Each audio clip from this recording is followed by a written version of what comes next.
بسم اللہ الرحمن الرحیم. معزز ناظرین، پروگرام مذاہب اور عقل انسانی سے کامران علی خان کا سلام قبول کیجیے.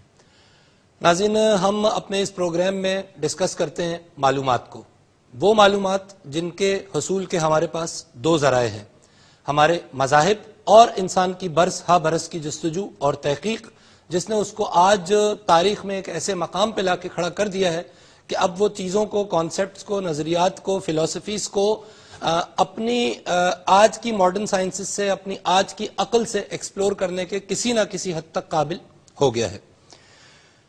ناظرین، اگر ہم آج کے انسان کی بات کریں تو آج کا انسان جس دور میں زندہ ہے یہ انفارمیشن ایج ہے، نالج کا دور ہے. اور just to give you an example کہ کس طرح انسان کی عقل اور اس کی نالج میں اضافہ ہو رہا ہے، ایک سٹڈی کی گئی امریکہ میں، اور اس میں یہ بتایا گیا کہ سن 2008 میں جو انسان نے نالج حاصل کی تھی، یعنی انسان نے اپنی ہزاروں برس کی تاریخ میں 2008 تک پہنچتے پہنچتے جو معلومات، جو علم حاصل کیا ہے، اگلے 5 سالوں میں یعنی 2013 تک وہ پورے کا پورا علم دگنا ہو جائے گا.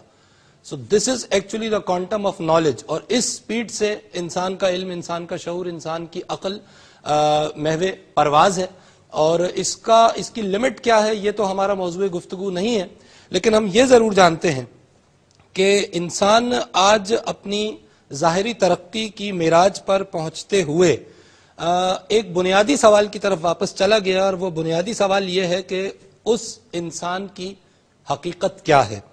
انسان اپنی حقیقت کو، اپنی آئیڈینٹی کو جاننے کے سفر پر روا دوا ہے، اور اس مادی دنیا میں رہتے ہوئے انسان اس دنیا سے ماورا اس دنیا کے رازوں کی کھوج میں ہے جس کو وہ اپنے حواس خمسہ سے محسوس نہیں کر سکتا. ناظرین، یہ دنیا روحانی دنیا ہے جس کا راستہ انسان کے وجود کے باہر سے نہیں بلکہ اس کے وجود کے اندر سے جاتا ہے. ایک ایسا سفر جس کی ابتدا تو ہے مگر کوئی انتہا نہیں. انتہا اس لیے نہیں کیونکہ اس سفر کی منزل وہ قوت، وہ طاقت ہے کہ جس کے ہاتھ میں انسان کی زندگی، اس کا ماضی، اس کا حال، اس کا مستقبل اور اس کی تقدیر ہے. مذاہب میں جس کو خدا کہا جاتا ہے، سائنس جس کو مختلف ناموں سے پہچانتی ہے، جس کو آج سائنس گلوبل کانشسنس کہہ رہی ہے، جس کو سائنس آج کاسمک انٹیلیجنس کہہ رہی ہے، اور اس طرح کے مختلف نام سائنس اس وجود کو دینے کی کوشش کر رہی ہے کہ جس کو مذاہب کی روشنی میں ہم قادر مطلق مانتے ہیں. ناظرین، اس وجود مطلق سے انسان اپنے تعلق کو، اپنے کنیکشن کو اور اپنے اس لنک کو جاننے کا آج کے ترقی یافتہ دور میں، آج کے اس مٹیریل دور میں خواہاں ہے. اور اس مٹیریل اور اس نان مٹیریل ورلڈ کے درمیان اس لنک کو جاننے کے سفر کو عرف عام میں اسپریچویلٹی یعنی روحانیت سے تعبیر کیا جاتا ہے. ہم اپنے آج کے پروگرام میں، اپنے اس اوپننگ پروگرام میں اور پھر آگے آنے والے پروگرامز میں روحانیت کے اس سفر پہ آپ کو اپنے ساتھ لے کے چلیں گے، اور مذاہب کی روشنی میں عقل انسانی کے مختلف انداز جو آج موجود ہیں، جس میں میڈیکل سائنس ہے، جس میں مٹیریل سائنسز ہیں، جس میں مائنڈ سائنسز ہیں، جس میں سائنسز کے اور بے شمار ڈومینز ہیں، پھر سائیکالوجی ہے، پیرا سائیکالوجی ہے، آکلٹ سائنسز ہیں. ان تمام ڈومینز میں ہم جاننے کی کوشش کریں گے کہ جس چیز کو روحانیت کہا جاتا ہے وہ کیا ہے، اس کا ماخذ کیا ہے، اس سے استفادہ حاصل کرنے کا طریقہ کیا ہے، اور سب سے بڑھ کر یہ کہ اس سفر کی منزل کیا ہے. تشریف رکھتے ہیں ہمارے ساتھ ڈاکٹر اشوک کمار صاحب. میڈیٹیشن کے آپ ایکسپرٹ ہیں اور انٹرنیشنل ٹرانسینڈنٹل میڈیٹیشن آرگنائزیشن کے آپ نیشنل ڈائریکٹر بھی ہیں، اور اس فلسفی کے اس مراقبے کی اہم ترین اس وصف کے کہ جو اسپریچویلٹی کی بنیاد بنتا ہے، آپ ایک ٹیچر بھی ہیں. ڈاکٹر اشوک کمار صاحب، سر، میڈیٹیشن آپ کا ایریا ہے، and we will be actually exploring meditation in detail in forthcoming shows, لیکن روحانیت کو آپ کس طرح دیکھتے ہیں اپنی ایکسپرٹیز سے، اپنے ایکسپیرینس سے؟ شکریہ کامران صاحب.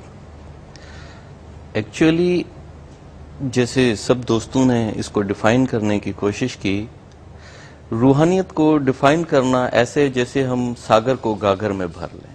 واہ، ساگر کو گاگر میں بھریں. یہ اتنی بڑی واسٹ فیلڈ ہے، اور صدیوں سے جب سے انسان بنا ہے تب سے اسی ہی فیلڈ کے اندر جو جستجو کیے جا رہا ہے. ویداس کے اندر جو ہے ایک گریٹ سینگ ہے، برہم ستیہ جگت متھیا، جسے روح کہتے ہیں، اسے ویداس کے اندر برہم کہا گیا ہے. برہم ٹھیک ہے، آتما، دا سیلف، دا بینگ. جگت متھیا، جو کچھ ہم دیکھ رہے ہیں وہ ایک مراج ہے، ایلیوژن ہے، وہ دھوکہ ہے. ایکچولی جو سچ ہے، ٹروتھ ہے، وہ ہمارے اندر ہی ہے، اور الٹیمیٹلی ہمیں اسی کو ہی تلاش کرنا ہے. ٹھیک. اور ہمارے مائنڈ کی نیچر، ایکچولی میں ریپرزینٹ کر رہا ہوں مہارشی مہیش یوگی کی آرگنائزیشن، ٹرانسینڈنٹل میڈیٹیشن آرگنائزیشن کو. انہوں نے بیوٹیفلی ڈسکرائب کیا ہے کہ it is the nature of mind to go towards more and more happiness. ٹھیک. ندی تب تک خاموش نہیں رہ سکتی جب تک اپنے وہ ساحل کو، ساگر کو پا نہیں لیتی ہے، اور مائنڈ تب تک خاموش نہیں رہ سکتا جب تک وہ اپنے ہوم آف ہیپینس کو اچیو نہیں کر سکتا. اسے ہم بلس کہہ سکتے ہیں، برہم کہہ سکتے ہیں، دا بینگ، سیلف کہہ سکتے ہیں اسے، آتما کہہ سکتے ہیں اسے. ٹھیک. تو انسان کی بیسک تلاش ہی یہی ہے، اپنے آپ کو پہچانا. اسی لیے میرا ٹاپک بھی میڈیٹیشن کا مطلب یہی ہے، سیلف ایکسپلوریشن، سیلف ریئلائزیشن، ٹھیک، جو بیونڈ ورڈز ہے. آپ جتنا گہرا جاتے جائیں گے اتنا پاتے جائیں گے. ساگر کو گاگر میں. Very well sad.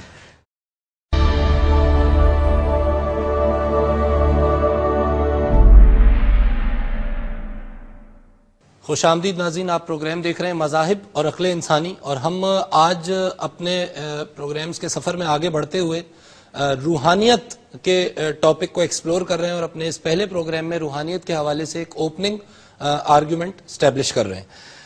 اچھا، آپ تمام حضرات کی توجہ میں مبذول کرانا چاہوں گا، جب روح کی بات ہوتی ہے، کیونکہ ظاہر ہے جب ہم روحانیت کی بات کر رہے ہیں تو اس میں جو بنیادی لفظ ہے وہ روح ہے.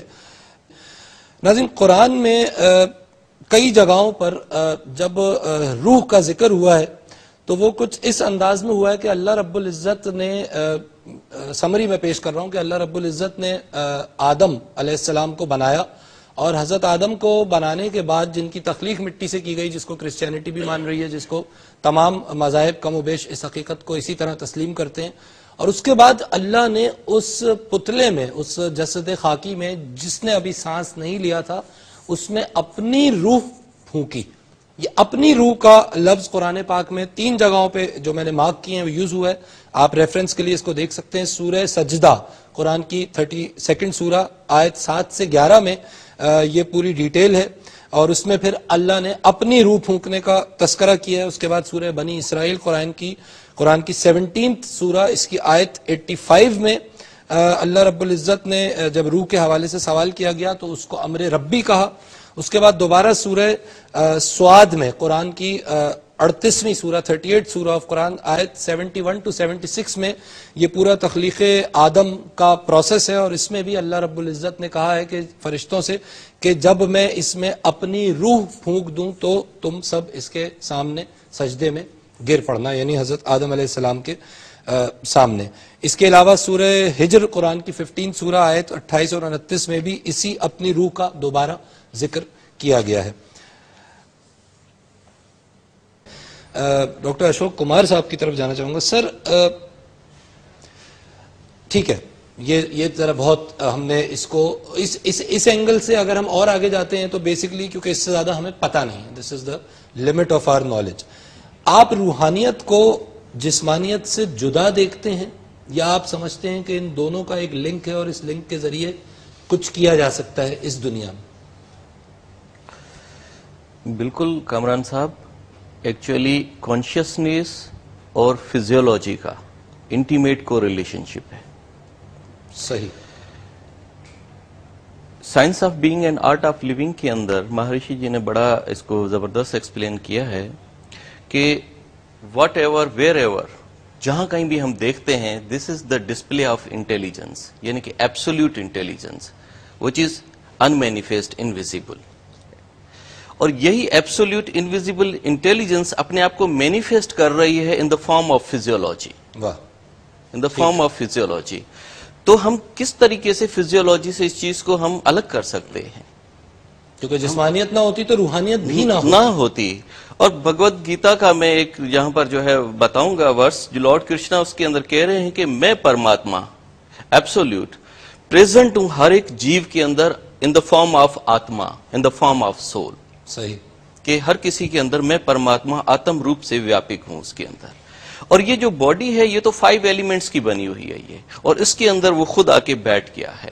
اور وہ جو ہے ایبسولوٹ انٹیلیجنس جو ہے وہ اپنے آپ کو ڈسپلے کر رہی ہے. اور ہمارا الٹیمیٹ گول بھی روحانیت میں یہی ہے کہ وہ سیلف ریفرل ایبسولوٹ انٹیلیجنس ہے وہ اپنے آپ کو ہی وہ ایکسپیرینس کرتی ہے اس کے اندر. ٹھیک ہے.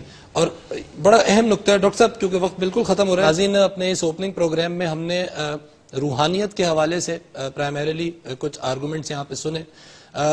جو آبجیکٹو ہے اس پروگرام کا, جو آنے والے پروگرامز ہیں, وہ یہ ہے کہ جس چیز کو ہم روحانیت کہہ رہے ہیں اس کا ایک تو جسمانیت سے گہرا تعلق ہے, اور اس تعلق کو ہم سمجھنے کے لیے اور ایکسپلور کرنے کے لیے اپنے اگلے پروگرام میں جس موضوع کی طرف جائیں گے وہ روحانیت سے ہی ریلیٹڈ موضوع ہے, لیکن وہ ڈائریکٹلی روحانیت نہیں ہے بلکہ وہ مٹیریل دنیا ہے جس میں ہم سانس لے رہے ہیں. اور اس مٹیریل دنیا میں آج انسان اپنے عقل و شعور سے اس جگہ پہنچ گیا ہے کہ وہ اس مٹیریل, اس مادے کی کھوج میں جب اس کی ڈیپتھ میں جاتا ہے تو وہ دیکھتا ہے کہ اس مادے کے اندر جاتے جاتے جاتے جاتے وہ ایک ایسے نقطے پر پہنچ جاتا ہے جہاں پر مادہ بذات خود ایگزسٹ نہیں کرتا. اور پھر اس جگہ جا کر وہ یہ سوال اٹھاتا ہے کہ اگر مادے کی بنیاد نہیں ہے تو پھر آخر کیا ہے. اگلے پروگرام میں اس نقطے پر گفتگو شروع کریں گے. آج کے لیے اجازت دیجیے. اللہ حافظ.